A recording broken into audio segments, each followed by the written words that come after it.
The body was given to me by my friend. You know, he had told me that he wanted to sell me this little gadget, this little pedal. So he's like, you know, if you buy this, I'll give you that old Strat body I got back there. I know you're looking for a candy apple red. So I was like, yeah, man. And then he hooked me up with the guts, like the pickups and all the wires and stuff.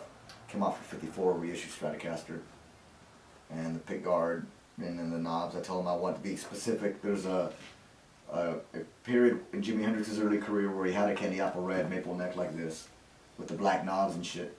And I just became obsessed with that one guitar because I've never seen it. I'm a big Hendrix freak, man, and a big fan. And I always keep track of Hendrix type stuff. And I come across like some footage of him playing a red Strat, and I just got obsessed with it. You know, so it's like I gotta have one. So this is kind of like the replica of it. You piece that together. That's awesome. And I usually take about 3 or 4 Strats on stage for backups. Since I've had this guitar, I haven't had to put her down once. You know, she stays in tune fairly decently. Sounds really good. Yeah, I hardly have to put her down and grab another one. You know, I haven't broken any strings on her on stage, which is good. Every Strat that I own, always break a string on it. I never get to play a whole show without having to put it down and grab another one. Really? You And know, this one you don't have to worry about. So far so good. So if this guitar continues to deliver the goods, primarily because I don't abuse it like I've used the other ones over the years too, but maybe I wouldn't have to lug so many guitars on gigs now, maybe just one other one maybe. You name all of them too? Yeah. Right? Okay. So what's your favorite one to name now? Well, currently my favorite is that red one, that red Stratocaster, the Jamie Sue Stratocaster. Jamie Sue. I named it after my old lady, you know. Yeah. Oh, that's nice. But let's see, the first one, I don't know, I guess you want to come over here so I can show you or whatever. The first one I've ever owned is this one. I bought this when I was 16 years old. And she's basically an 81 body Japanese with a 72 neck that I had put on a couple of years after I bought it. So she didn't come with this neck. Me and my friend Ruben found it and said, hey, let's make it look like Jimi Hendrix's guitar in Woodstock. Oh, that's the beginning of you making guitars. Pretty basically. much, yeah. And then, I mean, the guitar when I bought her, she was in fairly good condition. She looked like one of those, you know, all shiny and stuff. But this is the guitar that I learned how to play on. So all the wears and the, you know, where I learned how to play, all the nicks and scratches and stuff that came out of me being a teenager and just throwing her about on stage and hitting people with her and stuff. You've always been punk rock, hitting people with her, is that what you said? Yeah, I've had to hit a couple of guys with this thing. As she is right now, she's retired because there's something up with the action. It's too high, and she was never like that. I don't know what happened. Maybe she's bowed somehow, but she still sounds good. So I got to get the neck worked on. What's that one's name? This one is Stella. Her name used to be called Linda, but I changed it to Stella. Why? Primarily because I ran into the girl that I named it after here in town, Oh.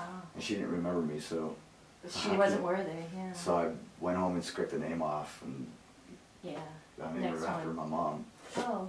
She should have done it in the first place, but Definitely. goes to show. And the second Stratocaster is this one. I bought this one in '94. And she was brand spanking new when I bought her. This is not the original neck. This is probably the 4th neck that I've put on this guitar over the years. This one took a lot of abuse. This was mainly like, well, I don't know, at the time I only had her and Stella, so if I went crazy on stage or whatnot, you know, this was the one that would take the brunt of the abuse because I figured she's new, she could handle it. So over the years, she got thrown and stomped, and I've hit somebody with it once too, here. If you look in the back, she had broken in 3 pieces. And so what I did is I just had her on the wall in pieces as an ornament, and then I just started to miss her and how she felt and how she sounded. So I took her to the local music store and with a trash bag with all the pieces, and laid it on the table, and he's like, what do you want me to do with that? I said, I want you to put her back together. And he's like, man, for the kind of money that you're going to spend on putting it back together, you could just get this brand new Strat over here. I was like, I don't want that brand new piece of shit. I want my baby back. Can you do it? If you can't, I'll take it elsewhere. And he's like, no, we can do it. Nice. You know. How much did it cost to put it back together again? About $500. Man, it was worth it. It was very worth it, you know, because 500 wouldn't even get me a new Strat. It would be just like a down payment on something that I like, you know. Right. What he was trying to sell me was some cheap Korean piece of shit. Yeah. Anyway, I called her Laurel because I had a girlfriend named Laurel at the time, Mm. and so I named her after her. Nice.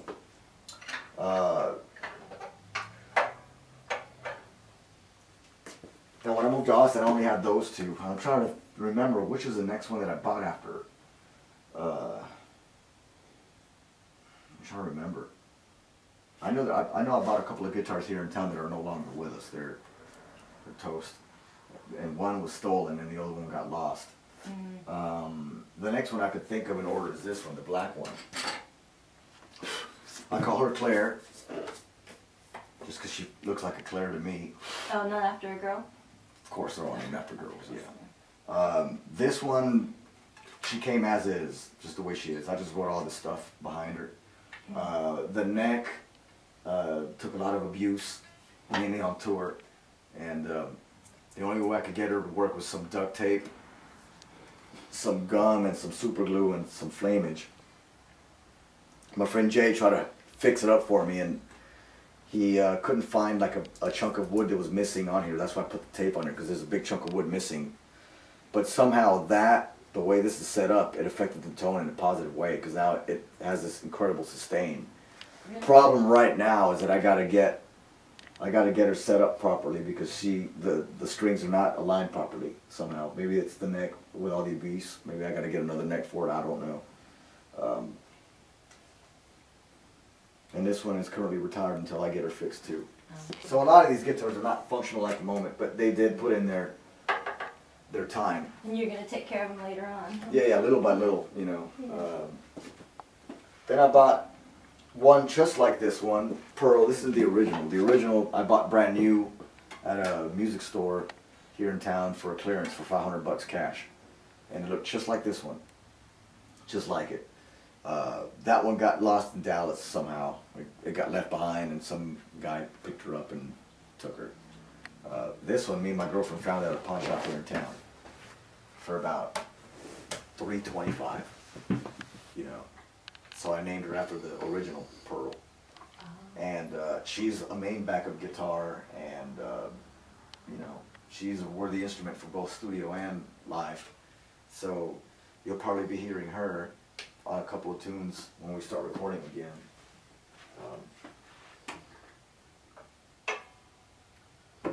Then I had acquired a pink one just like this one. This ain't the original. My friend John McVeigh, he's a local blues cat, had a pink one like this, and he gave it to me for Christmas after he bought himself another Strat or Les Paul, and this one just sat in the corner, or the pink one rather, and he gave it to me. But that one got stolen out of my van while I was at work. And then I found this on Craigslist, and thinking it was mine, you know, because it looks just like her, but it wasn't. But I got a good deal on her anyway, and brought her home.